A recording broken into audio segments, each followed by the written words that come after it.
ဆိုလာဆွဲရင်တော့ရေပတ်နေတဲ့ကမှာစာဖေးပတ်နဲ့စမဆေးပဲပတ်နှမျိုးရဲ့ခြားနာချက်ကိုဘူးတုဒ္ဒရရှိအောင်ပြပြပေးတာမှမလို့ဗီဒီယိုကိုအဆုံးထိလိုက်ကြည့်ပေးပါအောင်ရှင်။စာဖေးပတ်တွေကတော့ရေမျက်နှာပြင်နီးတဲ့နေရာတွေဖြစ်တဲ့ချောင်းမြောင်းကန်စားတဲ့နေရာတွေကနေရေတင်ဖို့အတွက်အဓိကအသုံးပြုကြပါတယ်။ဥပမာအနေနဲ့ချောင်းမြောင်းကန်တွေတဲကနေရေတွေကိုစိုက်ခင်းနေတဲ့ကိုရေသွင်းကျင်တဲ့အခါမှာဆိုလို့ရှိရင်စာဖေးပန်းကိုအများဆုံးအသုံးပြုကြပါတယ်။သူရဲ့အသာချက်လုံးဆောင်ပုံကတော့အဝေးကိုပေးထောင်းချပြီးတော့ရေထွက်အကောင်းကောင်းရေအားပြင်းပြင်းနဲ့တွန်းနိုင်တာပါ။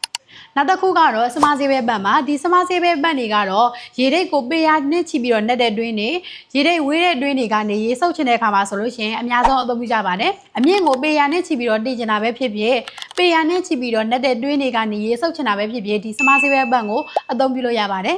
အနည်းချုပ်ပြောရမယ်ဆိုရင်တော့စာဖေးပတ်တွေကရေမျက်နှာပြင်နီးတဲ့နေရာတွေကနေရေသွင်းဖို့အသင့်တော်ပြီးတော့စမဆေးပဲပတ်တွေကတော့နှက်တဲ့ရေတွင်းတွေကနေရေဆုပ်ယူဖို့အသင့်တော်ပါတယ်